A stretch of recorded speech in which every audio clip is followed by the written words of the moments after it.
Okay, so final exam review. What's going to happen on day one is we're going to come in. I was here at 7:30 regular time. Everybody's a little bit nervous, okay? So when you come in, don't forget the basic stuff. Things like your apron, your hat, your shoes, your knives, your recipe book. Please don't forget that stuff, because if you don't have that stuff when you come in, especially like your hat, then we have to wait for somebody to find you a hat, and that slows down the process, and you can't be in the kitchen without a hat. And you know, part of your grade for this assignment, the final exam, is that you're in full uniform, right? So we want to make sure, don't lose those free points, right? So make sure that you really think ahead, get your knives in your car the night before, really go through your recipes, don't forget anything, pack the night before, whatever you have to do to get ready for your final exam, right? So always plan more than what you think you might need to, right? So if you just really think that one through, you don't want to end up here and you're like, Chef, I forgot my knives, what am I going to do? It's happening, right? So you wouldn't be the first one, probably not the last one, but really make sure that you have everything you need for your final exam. So what we're going to do is we'll come in at 7:30, I'll say hello, make sure to answer any sort of last minute questions, and that's really the last time I'm supposed to answer questions, right? So this is meant to be an exercise to assess where you're at right now, right? This means that at some point over the 16 weeks, you've progressed from week 1 until week 16. So next week is week 16. You should have grown some. Are you perfect? Probably not. I'll tell you, after 27 years of cooking, I'm still working on fundamentals. Chef Bucci CMC would tell you the same thing. It's constant improvement, right? So there is no, like, I've reached the pinnacle, this is it. So if you make mistakes on your final exam day, don't panic, don't start having an emotional breakdown. Just do the best you can, present food that you know should be right. And if you have time, make sure you fix it, right? There's ample time built into the exercise. This is not meant to be like some sort of exercise and like really stressing you out. This is just meant to show you have learned a lot over 16 weeks, right? And we're just applying what you've already done. So there's nothing new here. We've all done these things, a lot of them multiple times, right? So there's no reason to really be that petrified. However, if you have time over the weekend, practice some knife skills. Practice cooking anything really. If you don't cook at your job, cook something at home. Doesn't matter what you're cooking. It's some sort of that transfer skills, right? So make sure you really focus on that. So we'll come in. I'll say hello, welcome to final exam, and then the first thing everybody's going to do is they're going to work on chicken breakdown. So chicken breakdown, and don't get confused between the split chicken, egg cut chicken. We're not doing any of that. What you want to end up with is you need to have 2 airline chicken breasts. You need to have 2 tenderloins that you've tried to remove the tendon from. You need to have 2 chicken thighs that have had the bone removed and tied back up, because you're going to use those later on day 2 to braise. You're going to have 2 chicken legs, and we're not Frenching those or anything else, nothing funny. Just separate the leg and the thigh and put it back on the ice. And you're going to have your wing flats and your wing tips. The last thing you're going to have is you're also going to have your stock ready carcass. So from fabrication, it's the same thing we did in this class and in fabrication. You're trying to trim up some of the fat. You want to break the carcass down into smaller pieces. And remember, we're taking that carcass immediately afterwards and we're roasting it to make brown chicken jus, right? So you want to make sure your carcass is nice and cleaned up, fat removed, and bones cut into small pieces, because that's going to be really beneficial for your brown chicken jus long term, okay? So you'll be one of the first or second classes that actually utilize all of the product. So I will be walking around all day with a clipboard. It is not meant to make you nervous. It is meant to make sure I write down as many notes as I can, so I can say, hey, listen, Sierra did a great job. She found the separation between the leg and thighs nicely, so there's no concerns about that. So just because I'm writing something down doesn't mean it's bad, right? I will go over all of my notes with you during our review time, right? So it does not mean it's bad, but if I don't write something down, I won't remember. So I'll be walking around with a clipboard. Okay, everything looks good. And you'll have this sheet with you that day. I don't need this back. This is meant for you to make sure you cover all your bases. If it was me for my final exam, the first thing I would do is I would make copies of this and I would tape it to my station to make sure I don't miss anything. right? This is already laid out for you. I don't even have to revise this. This is exactly what you're being graded on. So if you just bring this copy with you and tape it to your station, this is your cheat sheet. You don't have to memorize anything for the final exam. Please don't memorize it. Why are you memorizing stuff? It's a waste of time, right? So bring this with you. So tape it to your station. So everyone starts on chicken first. There's no difference on that. Everyone starts chicken first. After you have your chicken fully fabricated, everything's back on ice, you say, Chef, I would like you to look at my chicken, I'm done. What I'm gonna do is I'm gonna come over to your station, I'm gonna look at the chicken, I'll say thank you very much. And then what you're going to do is you're going to keep your chicken bones and you're going to have you're gonna roast those chicken bones soon after that, okay? There's no timeline directly associated with the chicken bones. I do need to see everything before you start roasting. So as soon as you're done with your chicken, and there's what you'll see when you look at the timeline, it says 7:45 to 9:30, student breakdown and start chicken jus. That's essentially an hour and 45 minutes to get the chicken broke down and your whole chicken jus started. All right, so number one, you're gonna break down chicken. Then you're gonna clean everything up. 30% of your grade is sanitation. If you violate the sanitation, you don't get those 30% points, you cannot pass the exam, you cannot pass the class, which means you have to return to class and retake the class, right? So I wanna make sure that doesn't happen. It's not likely to happen, but you have to pass a course with a 70%, or you have to pass the exam, both sections of the exam, the knife skills and the cooking portion, separately scored 70% on each one to pass the course. All right, if you drop that 30%, you can't pass the course. All right, the chance of 100% in all the other sections is not very good. So we want to make sure you stay sanitation, right? Wash your hands, keep your station clean. As soon as you're done breaking down your chicken, wash your hands, sanitize everything, wash your hands again, wash your hands again, wash your hands again, sanitize the station again, whatever you need to do. We need to make sure we stay clean. Don't touch anything. Right? If you have chicken hands, don't touch anything. Don't touch the pans, don't touch the stoves, don't touch. Once you're in chicken fabrication, you fabricate chicken until the end. Then you're gonna take your bones, you're gonna put a quarter sheet pan or a half sheet pan, metal pan into the oven. You're gonna get that hot, just like the recipe says for brown chicken jus, and you're gonna roast your bones. But I need to see your chicken prior to you doing anything else. Then you're gonna take your one chicken breast that you think is the best of the chicken breasts that you have, you're gonna put that aside for day 2. You're gonna wrap it later and put it aside somewhere cold. If your reach-in does not work, please don't put in your reach-in because you're not gonna have it for day 2. You're also gonna take both of your chicken thighs, put them in a pan, you're gonna set them aside for day 2 because you're gonna braise both of those. I'm gonna go over that in a little bit. All of the other parts, your wing flats, your legs, any parts you're not using, we're going to vacuum pack, and Renee is gonna help put them away. Okay, so that's just gonna get frozen and used at a different time. We're not using those. So you're gonna use your chicken bones, you're gonna use both of your chicken thighs that are bone rolled and tied, and one chicken breast. All right, everything else we're gonna bag and freeze and put away. So I see all that, I grade all that, and I say, okay, keep going. All right, once we start going, there's no stopping really.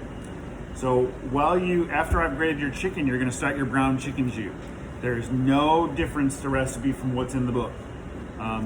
Please bring your book with you next week. That 152, 112 book that I gave you during week 1 of 112, please bring that with you. It's the exact same recipe. Are we doing just salad chicken exam? Yes, but stay with me, okay? So the first thing you're gonna do after you break down chicken is you're gonna make your brown chicken jus. Same recipe that's in the book. You're not having it, you're not quartering it, you're not changing anything. You're making one full batch of brown chicken jus. Renee has made blonde roux for all of you, right? So you need 2 ounces of blonde roux, already done. I've already assessed you on your ability to make roux, and we made roux a bunch of times in this class. I don't need to see you make roux anymore, right? So Renee has already made that for you. So you're gonna measure out your roux, and you wanna make sure you follow the recipe because part of your grade for this exam is your ability to follow the recipe and follow instructions. So you're gonna make 1 batch of chicken jus. So if you're done breaking down your chicken, you sanitize everything, you put your chicken bones in the oven, you roast them until they are brown, right? Brown. You wanna make sure you start those chicken bones in the oven as soon as you get done with chicken fabrication upgraded. Make sure you have enough time for those bones to get really nice and roasted. While your bones in the oven, you're going to mise en place the rest of your recipe for your brown chicken jus. And you're gonna start cooking your brown chicken jus, right? I wanna get that on the stove simmering by 9:30. There'd be no more extensions on that. If you're not done at 9:30, then I have to stop you, and we're gonna stop. I'm gonna give you a couple minutes to go to the bathroom, take a break for a second, and then we're gonna talk about the next step again. The next step after break is going to be we're going to work on knife skills. So knife skills starts approximately at 9:45. If by chance everybody is done earlier than I expect, it's a possibility. If everyone is done before then, we're just going to up the timeline a little bit. If we're not, 9:45, we're going knife skills. So if you look on the page for knife skills is on it's page 2. So this says small diced onion, small diced celery, medium diced potato, orange supreme, 1 shallot minced each, 1 tomato concasse. So that is part of your knife skills. The second part of that where it says salad mise en place, says julienne carrot, 1 each. Now what I want you to do is I want you to write on there, I don't really need 1 whole carrot julienne. What I need to see is 10 to 12 pieces of carrots. 10 to 12 perfect pieces of julienne carrots.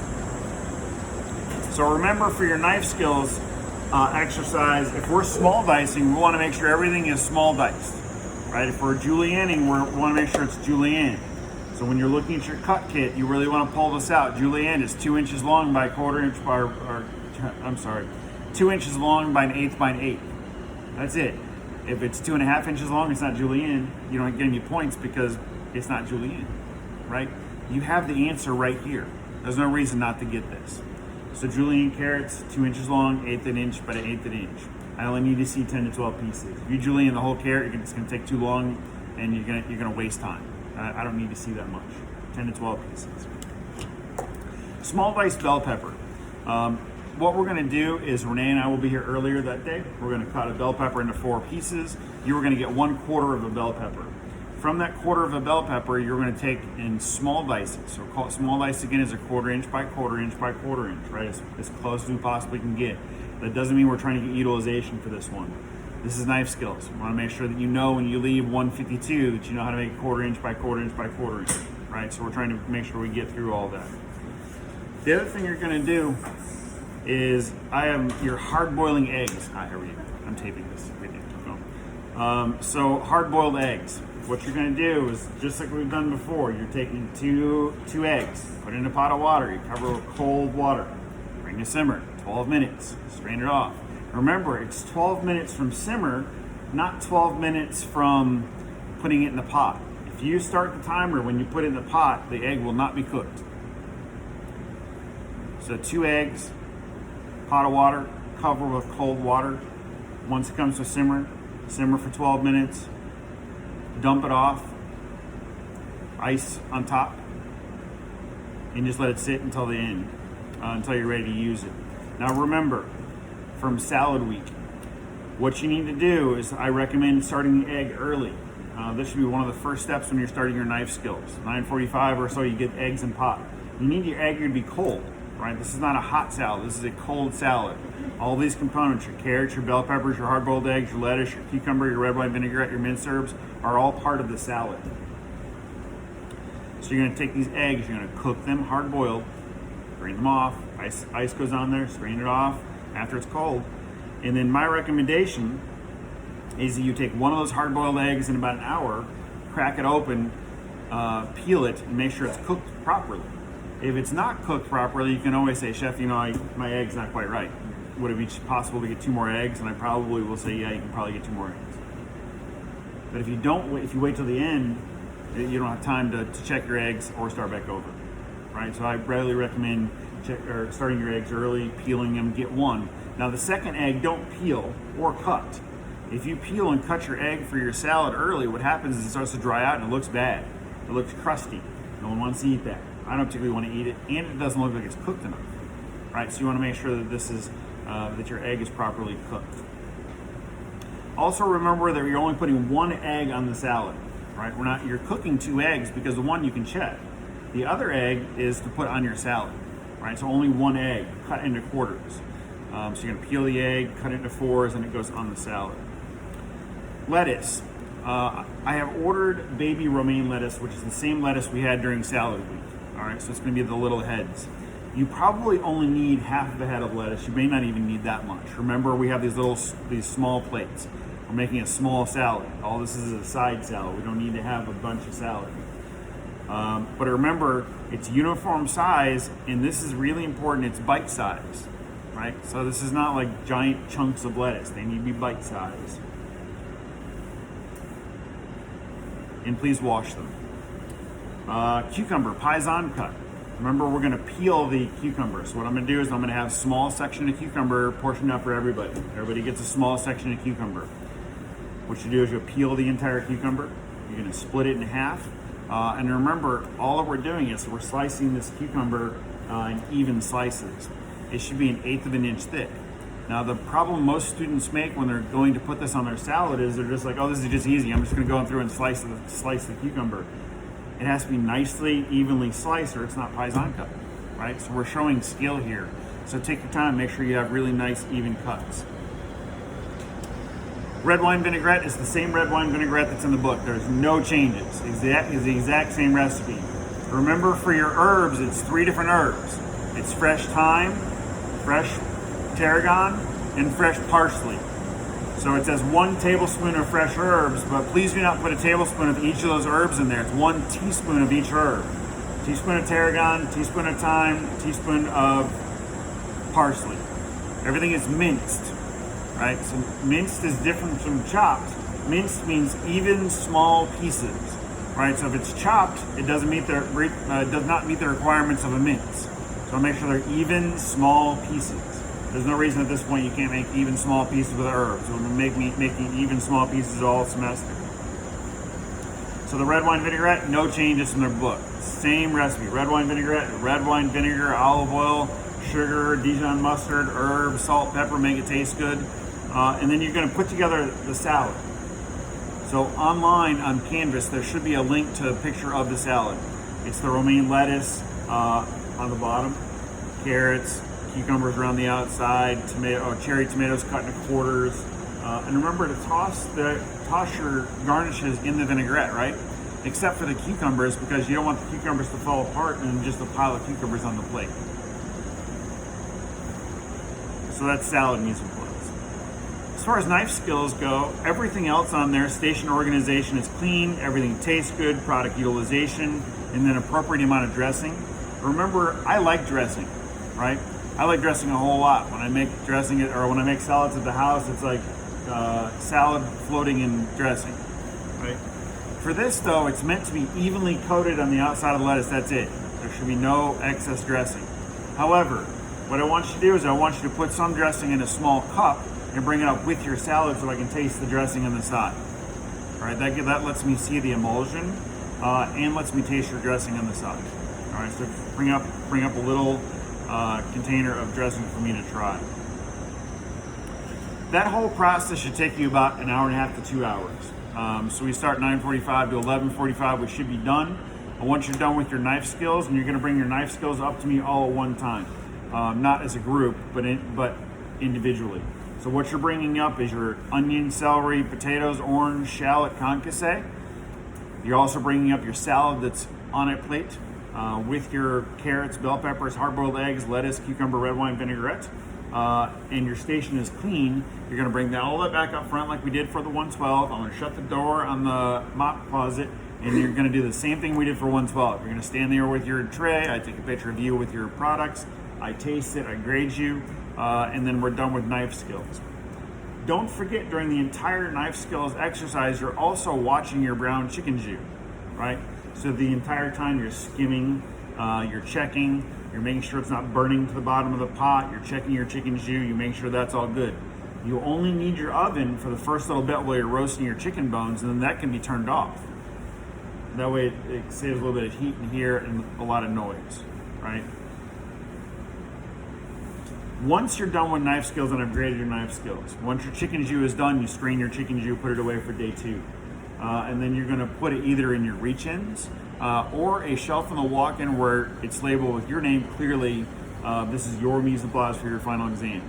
Clearly labeled, right? I see no reason why anybody's going to touch your stuff, but just in case, We don't want any issues with that. That sums up day one. All right. So number one, chicken, clean chicken, break down chicken, start chicken jus, and let chicken jus simmer while you're making knife skills. During knife skills, you're going to do your knife skills and your salad. You present all that, and then we're done with day one. Any questions on day one? All right. Day two.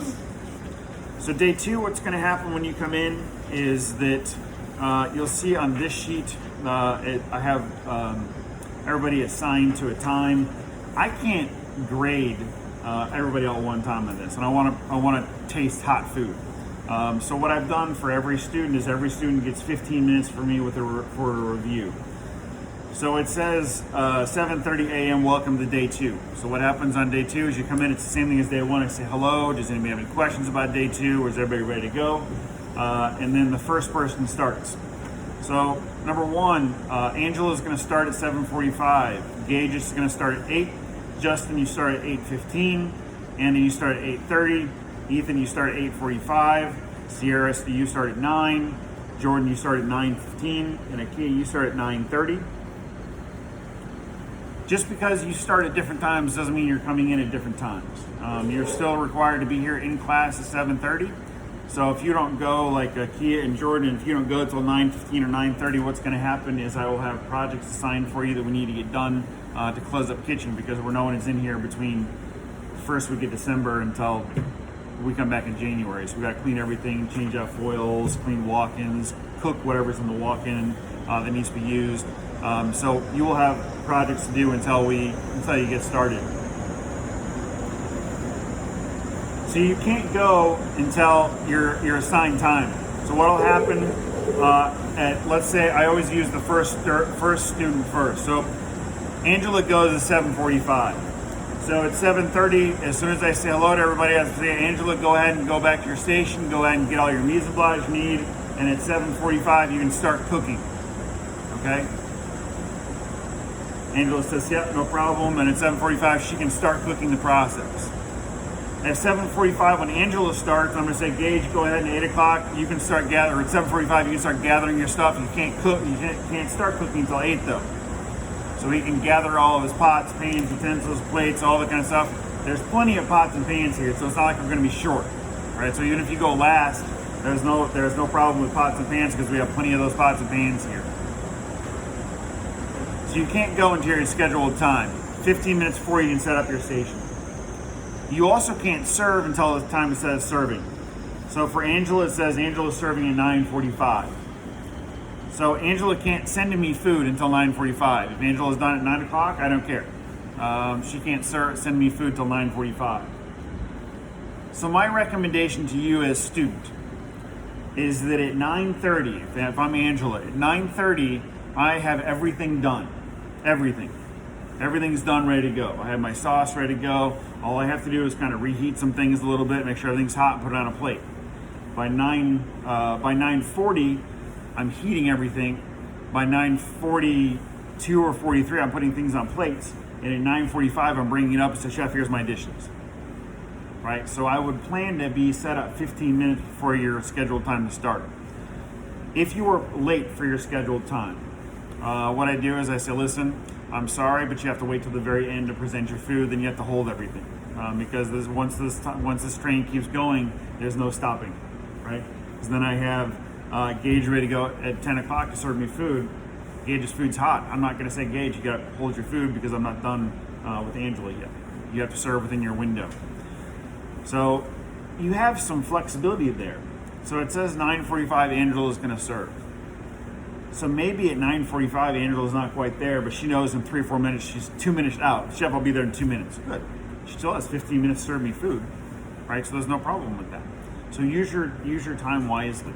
The reason that I don't allow food to come to me any sooner than that time period is once it starts, I have a schedule of time where I'm trying to critique food. The other thing is maybe Akia's done like an hour and a half. He's like, Chef, I'm done. Okay. But you know what? Your customer's not here. Right? So if you don't have a customer, you can't serve them food. So it's not a realistic experience just to bash through stuff in a hurry and you're done. No place you work is ever going to be like that. I don't care if it's McDonald's, Chick-fil-A, or the 3-star Michelin place downtown. You have to wait for your customer, right? So this gives you a time to see what is spacing of your timeline going to be like. Okay. So that's the times. I will post your times online too. All right. So I will write that up this weekend. If you don't see me post that, or send me an email reminder, and I will post it. So that what you're doing on day 2. Number 1, you want to start your braising. Okay, so you're going to braise both of your chicken thighs. So the recipe for braising is the half recipe that's in your book. It says braised short ribs. It is the exact same recipe made in class. There are no changes. The only change that is on the recipe for your braised chicken thigh is 2 things. One, you were it's a couple things, 3 things. One, you're not making short rib, you're making braised chicken thigh, right? So don't ask me for short ribs. We don't have short ribs, we have chicken thighs, but it's basic braising. 2, you're not using brown stock, you're using chicken stock because we're braising chicken. So number 1, you're going to use half chicken stock, half brown chicken jus. All right, write that down somewhere. Half brown chicken stock, half brown chicken jus. The last change is that the recipe calls for flour. You are not adding flour to the recipe. The reason we're not adding flour to the recipe is your chicken jus already has a thickening agent in it. So by the time you add your half chicken jus, half chicken stock, by the time you're done and that reduces down, it'll be plenty thick enough. So what that plate will look like is you're going to have a small plate, the same size plate as for your salad. You're going to have 2 chicken thighs on the plate, and then you're going to take your braising liquid, you're going to strain that through a chinois, and you're going to put the sauce over top of the braised chicken thighs. That's it. All it is braised chicken liquid. It tastes good. We add to that some parsley like we did in class, a bit of lemon juice, and then that sauce goes right over top of the braised chicken thighs. That's it. Chicken on a plate. It is not the same plate that the Hunter style chicken is. All right, all it is on that plate for chicken thighs is chicken and sauce. That's it. I know it's not going to look high dollar. It's going to look like 2 chicken thighs on a plate, but that's all it is. I just need to see you can braise. The other plate you're going to make is the Hunter style chicken plate. For that plate, you're going to have half a recipe of rice pilaf. And the rice pilaf recipe is the same one you have in your book, except it's a half of a recipe. You're going to use 1 recipe of green beans. So you're going to blanch, you're going to shock, and you're going to reheat your green beans. So that's the same recipe that's in the back of your book. It's butter, shallot, salt, green beans. You're going to use 1 recipe of glazed carrots. It's the same recipe that's in your book. No changes to that. It's 1 roll cut carrot. Butter, shallots, stock, cartouche. Same thing we did in class a couple times with the glazed carrots. No changes. And then 1 full recipe of Hunter style chicken. Okay, there are no changes to the Hunter style chicken. Mushrooms, the parsley, the garlic, the shallots, the mushrooms, the chicken. There's no changes. It's very important that you bring with you next week as part of your setup your thermometer. So that probe thermometer, please bring that with you. And remember, you're going to cook your chicken to 163 degrees. You're going to pull it out of the oven, and then you're going to let it sit. At 163, it'll carry over cook to 165, and you're good to go.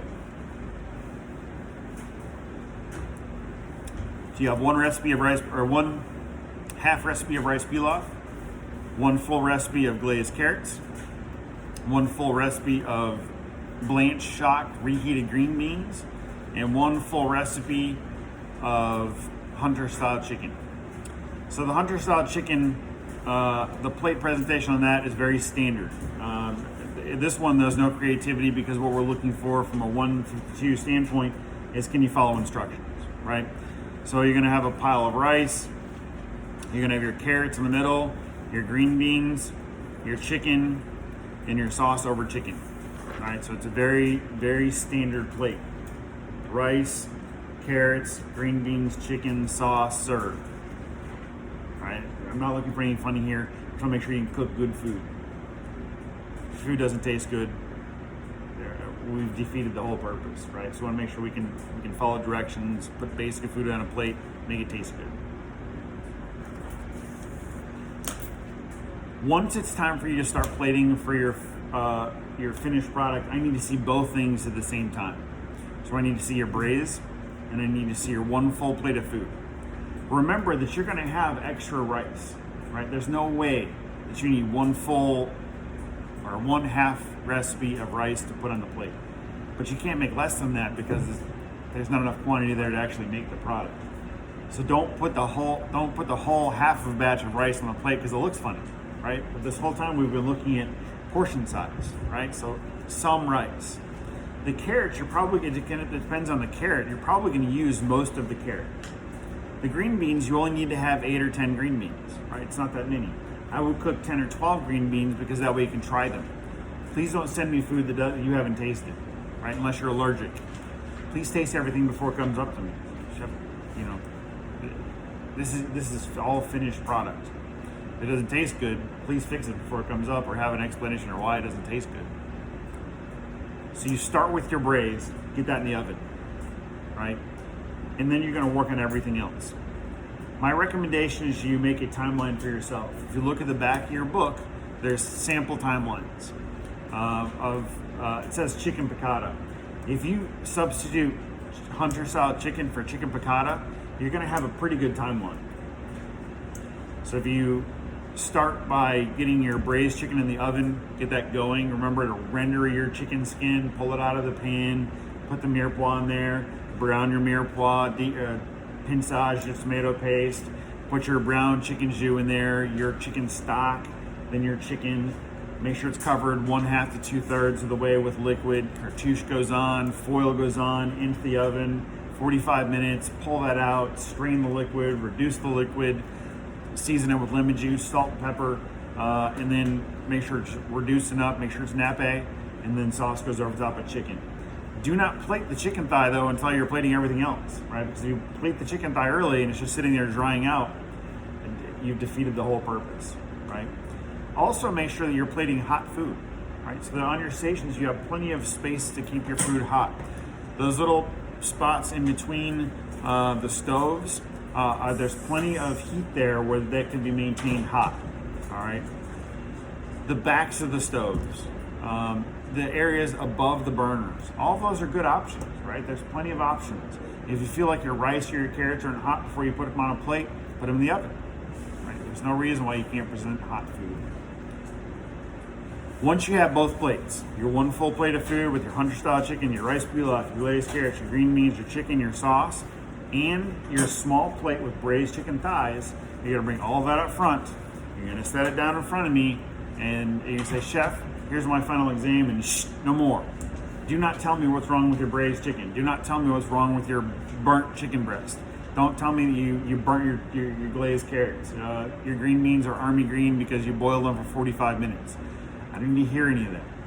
You would never go to your customer and say, "Hey, listen, I'm sorry, my food sucks today." They would leave, right? Why would they come? Why would they want to eat your food? So don't tell me anything. I will find it if it needs to be found. So you bring it up, you set it down. I will grade you right then and there, and we're done. Just like 112 class, I won't have grades done until probably the Friday afterwards. It's not due as soon. But it's a lot of grading in this case because I have to type up my notes and I have to make sure everybody is ready to go. You're welcome to write down the numbers that I have and calculate it yourself at home. No problems with that. Nothing changes like it did last time between here and home. I just put the numbers back into the computer and I get the grades in. Usually by the end of day one, everyone's a little bit less nervous. By day two, you come in a little bit amped up, but by the end of the day, everyone's ready to go and done with 152 and they're ready for the next step. All right. Please make sure you go over your recipes, go over your timeline, know what you have to do every day. Just like I said for 112, if you know that julienning your carrots takes you a long time, for me, that's always my longest thing, always. It takes me a long time to get really nice julienne carrots. That's the first thing I do to get it out of the way after I get my eggs on. But my bell peppers, I've cut, I don't know, hundreds of pounds of bell peppers. I can knock that out in like 30 seconds, right? So I'd put that towards the end just in case I'm short. I don't have enough time.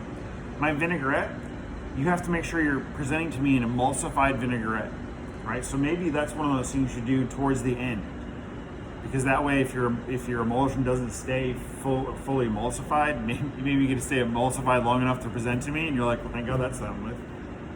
And I'm not saying you should cheat, but if you save that till the end, you're more likely to keep your emulsion for a longer period of time. Okay.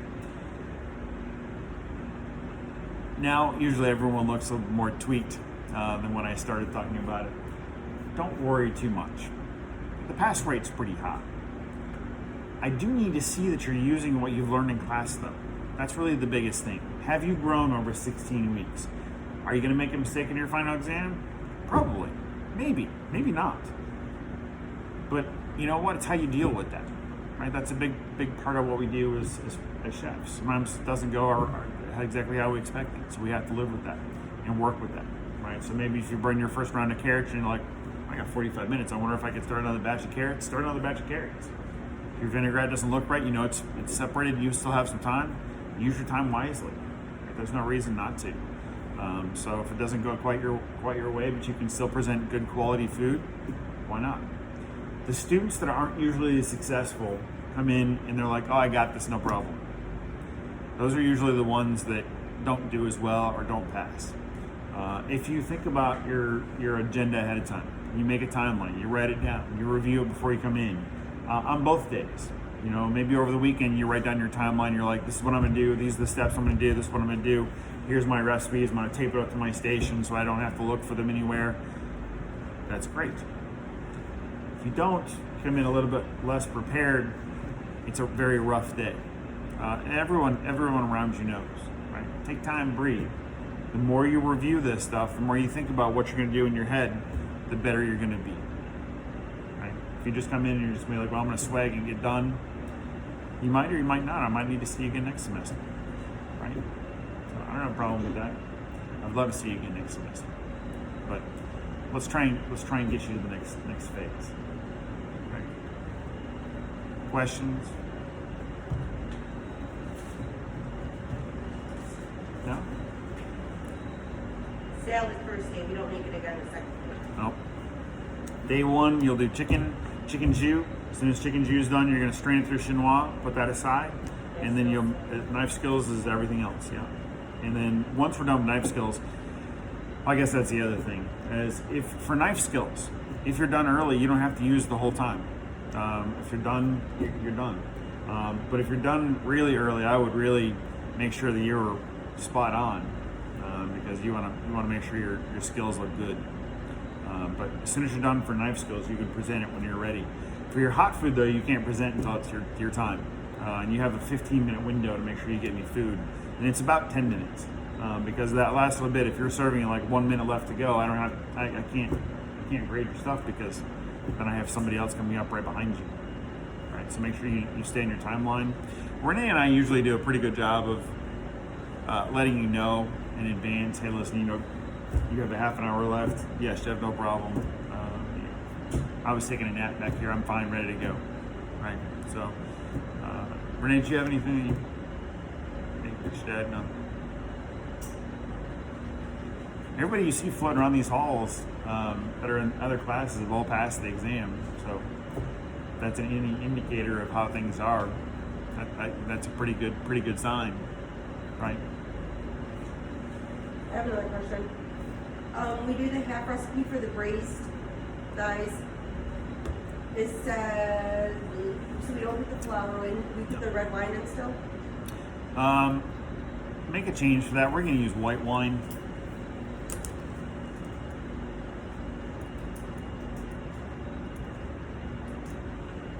Thank you. And so it says 12 ounce of brown stock, do we use 6 and 6? Yes. Six of your brown chicken jus and 6 of your stock. Yeah.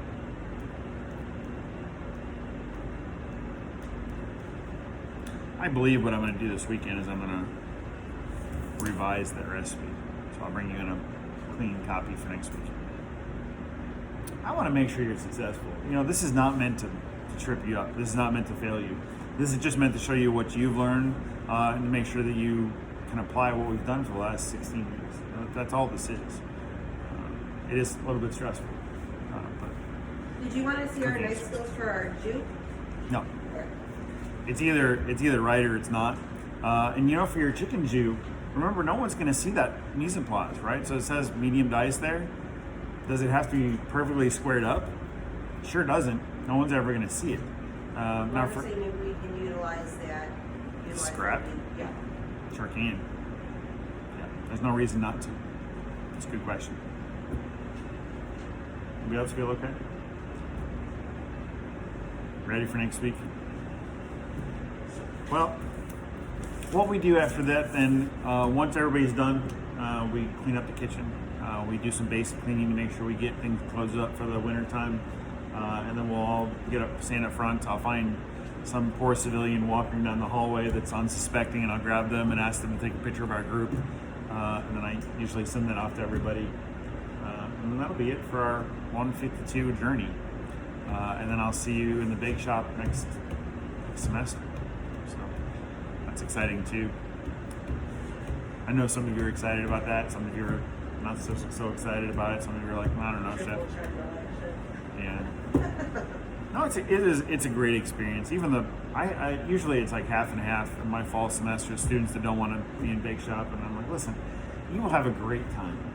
You're going to take home boxes of cookies and cakes and breads, and you'll have enough to feed your family and friends and neighbors, and everyone is going to come see you because they're like, oh, you have cookies today again? Nope, this is cupcake week. Oh, you have cupcakes. I'll take them. So everyone's excited to see you. So it's a really enjoyable time. Both chefs are wonderful. You'll learn a lot down there. So. Yep, Chef Andy, Chef Mark. You'll have a great time down there. So, and maybe you stop up and see me periodically. Maybe not. Maybe I stop by and see you periodically, check in, see how you're doing. And then the next thing you know, I see you at graduation. Walking across the stage. So, that's it. Any more questions? Everybody's ready? All right.